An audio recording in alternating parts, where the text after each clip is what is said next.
Tonight on the program, mobile money fraudsters to be blocked across all networks as operators move to firmly deal with this practice.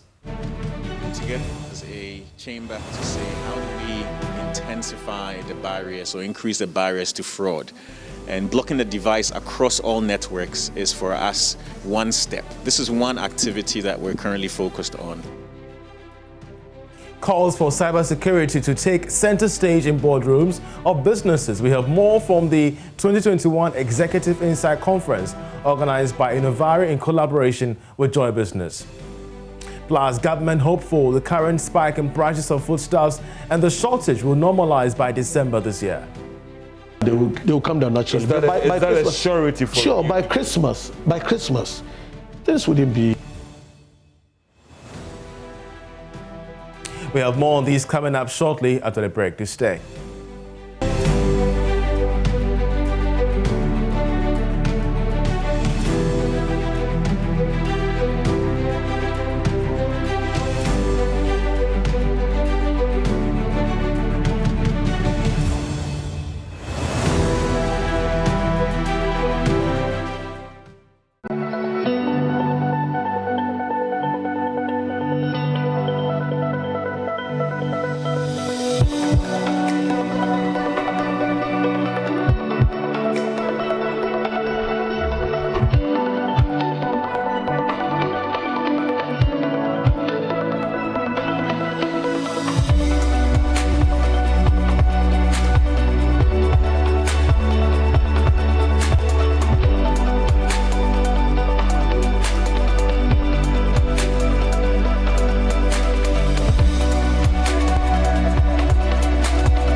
You're welcome to the program. I'm Charles Ayete. To our first story, mobile money fraudsters will now have their numbers and devices blocked across all networks. This was revealed by the Chief Executive of MTN Ghana at a media engagement organized here in Accra. George Rafi has the rest of the story. This was a collective action taken by all the network operators to help deal with the practice, which market watchers say has the potential to erode confidence in the mobile money service. The action took effect some 2 months ago. This measure is being rolled out after months of several actions being introduced by the mobile operators to deal with this action. Chief Executive of MTN Ghana, Seloma Dadivo, who discloses at the media engagement, said the development calls for some tough measures. To bring 2Africa to life, it would take us somewhere around 2023. The plan is to have some sort of pilot for 5G next year and then start to deploy the necessary infrastructure to support that. Today, our modernization projects ensure that all our sites currently have 5G compliance, and then we'll continue to make sure all our investments today have 5G compliance included. So that work will be done. So we can do a pilot next year, but we'll be able to go specific areas with 5G if we get the permission and we get the spectrum that's required to do this. But to go full steam and commercialize and start to drive a lot of throughput and bandwidth, we'll need the undersea cables to continue to drive that. So the engagement was part of measures by the mobile operator to engage the media on several actions being taken by the mobile operator to grow its service in the country. MTN Chief Executive Seloma Dadivo also announced that they are working to introduce a 5G service from next year. The 2Africa cable is essentially a very special project that brings a lot of different entities together to do something very special, focused on connecting many countries in Africa, right? So the regulatory requirement is same as we have today as far as undersea cable regulation is concerned and licensing of undersea cable is concerned. So there's no change in regulation required. However, we do need licenses to allow us to build the landing stations and then to have access to use that service within the country. So that work is ongoing currently as we speak. On the company's outlook, MTN announced that it is poised to become a full digital mobile operator in the country. On plans to give part of the business away, MTN noted that it is not on the table now to do an initial public offering. Well, let's now talk agriculture because government has indicated its expectation that the current spike in prices of foodstuffs and shortage of commodities on the market will fully normalize by November this year. Now, food prices have increased significantly over the past 3 months, while some markets are experiencing serious shortages. But speaking on PM Express, the business edition, the Deputy Minister for Agric, Dr. Frimpong Ado, said the change in date has been influenced by some development on the market. We call it case-by-case basis. Okay. certain crops, for example, yams. We cannot say the same thing about yams in terms of hikes in prices and shortage on the market. It's because we started harvesting the first yams late July, August. So yam, when you go to the market, it's in abundance. Because of that, the prices, it's a demand and supply, playing some tricks on everybody. The prices are stable there right now. When it comes to things like the vegetables especially, some of them quite expensive now. It's because a lot of the farmers are here to harvest the vegetables that they cultivated, they planted. And if you take maize, a lot of farmers are yet to harvest the maize that they cultivated this year. August and this September, some of them will begin to harvest theirs. And when these things come onto the market, November, December, naturally, prices will go down, naturally. So it appears that for you, September is no longer the timeline you're working with now. You're looking at October, November. Exactly, because that's where they begin to harvest. Yeah. So we cannot have a lot of them on the market at the same time. Practically, yes. All other things being equal, that's right. We are now looking at somewhere around October, November that we will see these prices coming down for everyone. Yeah, they will come down naturally. Is that a surety for you? Sure, by Christmas, this wouldn't be. But some will say that people are, and we get the calls every day in the newsroom, we get people complain that people are still dealing with the spike in hiking prices of foodstuffs since this year, and they have to contend with that till October, November. See, there have been some shortages on the market, no doubt about it. It's not a policy failure, you think? No. Well, the Minister of Environment, Science and Technology, as well as Innovation, Dr. Kwekwe Fie, has assured the government will absorb electricity charges of the Council for Scientific and Industrial Research. Speaking during the familiarization tour of the institute, the minister said, since electricity is an important input needed by research institutions to effectively run the operations, hence the need for government to provide some relief for such organizations. We have more in this report. The tour was aimed at interacting with staff of the Council for Scientific and Industrial Research to have a first-hand information about their operations. Dr. Kwekwe Fie urged scientists to be good marketers of their products to be able to attract both the local and international market. According to him, Ghanaian innovations can be commercialized to boost the economy. Value addition and lack of market access. Ladies and gentlemen, admittedly, the onus in addressing most of these challenges rests on the research and development institutions such as the CSIR, FRN, we here too. The minister used the opportunity to call on scientists to be vocal about their achievements. He believes this will attract investors and tourists to patronize made-in-Ghana innovations. The potential of your research efforts are not being realized because communication between scientists, extension officers, and farmers still remain very weak. I know that under the arrangement, you have to go through several, allied sectors so that you can get to extension workers and so on.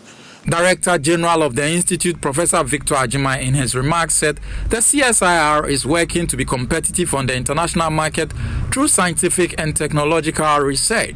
Our vision as Institute is to be recognized nationally and internationally as science and technology institute playing key role in the transformation of the food processing industry and to become internationally competitive.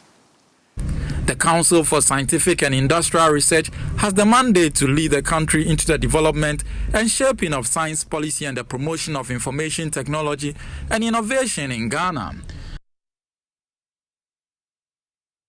Now, one of the challenges indigenous companies are facing regards the matter, of course, when it comes to expanding beyond the borders of Ghana, is the ability to maintain international standards. Acquiring International Organization for Standards ISO certificates is a big boost for such businesses in competing with foreign companies. Director General of the Ghana Port and Harbours Authority, Michael Luguje, disclosed this in Tema as part of a BAG Freight and Logistics receiving their triple ISO certification. We have more in this report.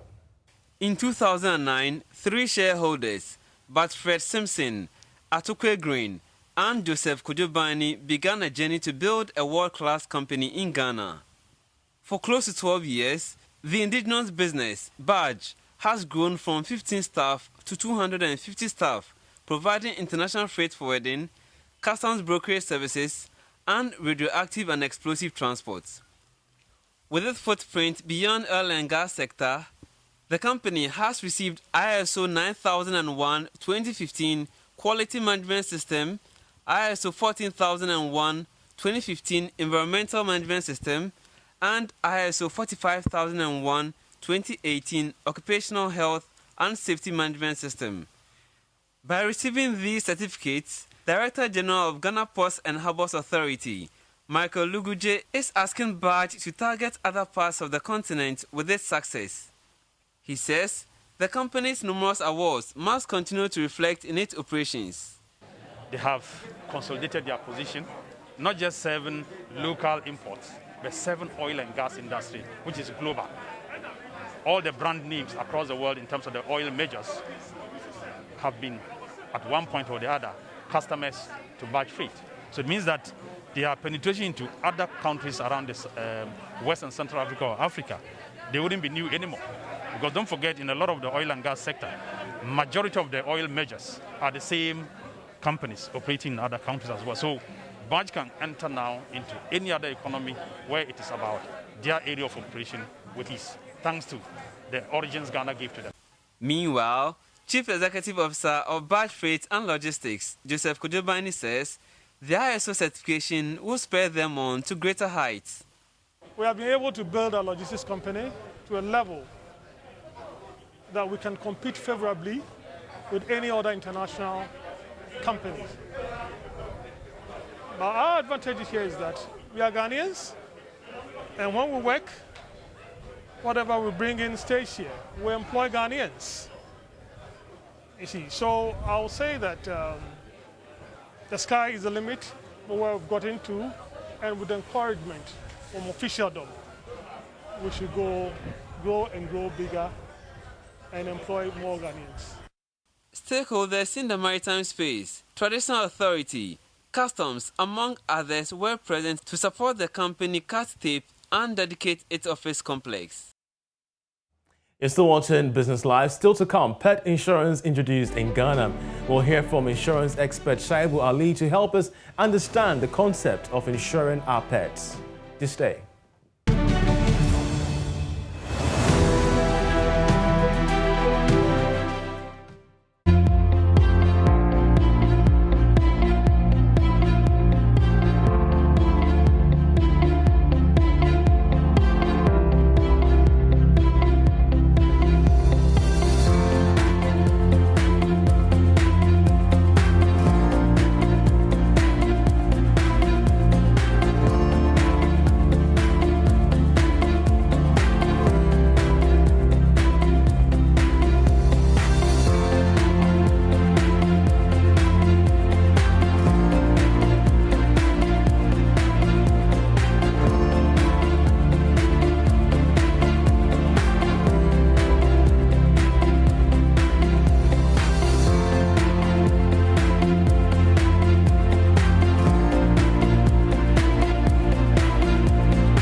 Now, for the first time in the history of the country's insurance operation, Ghana can now boast of a pet insurance for existing and new clients who are lovers of domestic pets. Now, this follows the collaboration by Enterprise Insurance and KK Brokers to add value to the already existing insurance products in the market. Now, the entirely new product is part of additional policies introduced by the two insurance firms in the country. We're joined via Zoom by insurance expert and managing director of KK Insurance Brokers, Shaibu Ali, with more. Shaibu, we're so grateful that you joined us. This is news to the local insurance sector. Help us understand the concept of pet insurance. What really informed your decision to venture into this insurance policy? Thank you very much, and a very good evening to your listeners. This is really good news to the market, and we as industry practitioners, we are very excited about it. I think that to start with, the basic thing that informed this thing is that there is a big vacuum in that area. We have a society that people are increasingly moving away from watchmen to using dogs as security at homes. And a lot of the middle class people now keep dogs. These dogs are very expensive, especially the foreign ones. To acquire them costs so much. Their feeding and their medical bills are so expensive. So we said that, look, if people should invest so much into dogs and there's no protection for them when they lose these dogs, either out of death, accidental death, or the dog runs away or gets missing, snake bites, and then all those things, it's a huge loss to the owners. So we came out with this policy that has basically four parts. The first one is to cover death, be it accidental or any of the situations that I've listed. Then following from that is the medical expenses that you have incurred before the dog even gets to that point of either dying or even recovering. You might have to bring in vets to your house and all that. So all those medical bills are covered under it. Then if this dog should go and bite somebody, the public liability aspect, it's also covered by it. And then food poisoning. Oftentimes when criminals try to break into your house and they know there are dogs in the house, they cannot poison food and throw it into the house where the dogs will eat. All these things are covered and under the policy. So it's a ballpark policy that has been divided. We have one aspect for foreign dogs, the very expensive ones, and then we have another aspect for the local dogs. Some people treasure their local dogs so much, but the premiums for the local dogs are quite manageable. They are quite low compared to the foreign ones. So the foreign ones, you can have cover up to about 5,000 Ghana cedis in return if you lose your dog. So this is the thinking, and we are trying to offer solutions to the clients. Because insurance has gotten to the point where we can no longer rely on the traditional fire and motor insurances. People have real needs, and we need to be able to solve these needs for them. That's why we brought this up. Well, but the irony behind this policy is that the risk is so high. You rightly stated that the dog could be bitten by a snake, could be poisoned by thieves, could even fall sick. So how are you balancing, the risk involved within this policy framework? So we are professional insurance underwriters. We have sat down to do the underwriting and then come up with the right structure, charge an appropriate premium that we think is commensurate with the risk. So don't bother about the risk at all. We are ready for it, and we are picking it up. Great. All we want people to do is for them to have peace of mind to acquire dogs, irrespective of the price. We will pay when there's a problem. By the industry's classification, which domestic animals qualify aside dogs? So we have started from dogs for now. Going forward, we'll determine what other animals we add. In Ghana, people could have goats and sheep as pets, and the next moment they will end up in the pots. We don't want to venture into those areas for now. So we are doing the dogs for now. In the near future, we'll come up with whether we are going to add cats and then all those things. Yeah. Well, this is pretty much interesting, especially when you're looking at the society in which this policy is being implemented. But impressive, though. But help us understand, has this got a backing from the NIC? Yes, we had the approval of the regulator. And 2 days ago, the regulator was there to do the launch at the advantage place of enterprise. So we have the full backing of the regulator. This is one key way that we can deepen penetration of insurance, because the traditional motor and the fire is also congested. Everybody's chasing the same piece of business. We did not only launch this business, there were 3 other businesses. The motor comprehensive, the motor third party, we have enhanced them. Like you have your third party cover, for example. You just pay premium, and not that you have damaged somebody's vehicle, you don't get anything back. what we are doing is that just pay an additional small premium, very, very small. And when when your windscreen cracks, you can collect from insurance. When your side mirrors get damaged, you can collect from insurance. And when you have minor scratches on the car, insurance will fix it for you. But others could also argue that we have so many issues, market fires, market women saying that the insurance company is not penetrating their market. So could this be arguably a lost priority? It is not.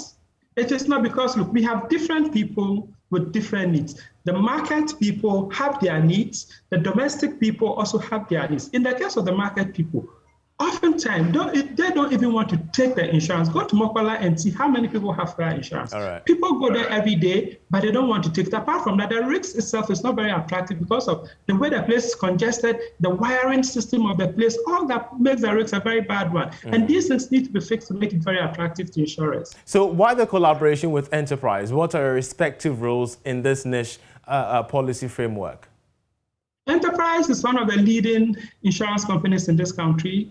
KEK is the leading insurance broker in this country. It only fits well that these two come together to provide this service. We have a wide market reach. Enterprise does the same thing, and so it fits well to do. But we are not self-centered. We have sat down to plan this policy for about 1.5 years, but we say that we are open for other brokers to also sell it. We are not self-centered at all. Yeah. So what does this mean to insurance penetration, which currently hovers, in a very woeful statistic? What does it mean to insurance penetration in the country? Yeah, so we believe that small, this is going to inch up insurance penetration in the country. The insurance penetration relies so much on the availability of disposable income. When a person has finished thinking about his food, a rent, hospital bills, then you come to think about insurance. Things are improving. The middle class is increasing. People's mindset is changing about insurance. And so we believe that with some of these policies coming on board, it is going to improve. So we call on other insurance practitioners to also come in and come up with new products. Let's forget about the old products. Shaibu Ali, we're so grateful for your time and, of course, your input on this interesting topic there on pet insurance. Many thanks for your time. And, of course, for those of you watching, this is a time for you to insure your pets, your dogs. Well, but away from that, there are calls for cybersecurity to take center stage in the boardrooms of businesses in the country. Now, it is revealed that even 43% of cyber attacks are aimed at businesses, whereas only 14% of these businesses are prepared to defend themselves. There is more from the Executive Insight Conference organized by Innovari in this report. Experts at the Executive Insight Conference have opined that cybersecurity is currently as important as the COVID-19 pandemic and other natural disasters. According to them, majority of the assets creating value in companies in the world now is technology, but only 3% of all businesses worldwide are protected from cybersecurity threats. Taking her turn on rethinking cyber resilience and business continuity, Na Adoko Kujo emphasized on the need for companies to look at their downtime and the cost to the company. Since 2013, cyber incidents have been on the increase 24%. And the frequency of natural disasters keep rising. Just look at 1980 to 2020. To interest you to know that corporate resilience ranked very low on the board agenda, and that's why I have an issue. The board agenda, when they give them a list of issues that keep them awake, what they will be thinking through, corporate resilience was very low. So you can see corporate resilience, 44. Innovation and growth, yes. How do you grow when you're not thinking of what can disrupt you? And for the few who were thinking about it, they were not prepared. So if you look at the chart below, very prepared, 3%. Somewhat prepared, 35%. If you put them together, they don't even hit 40%. And on that note, we end this edition of Business Life with me, Charles Aite. For more news, you log on to myjoyonline.com, where you can get all the updates in the world of business. Many thanks once again. Enjoy the rest of our programs.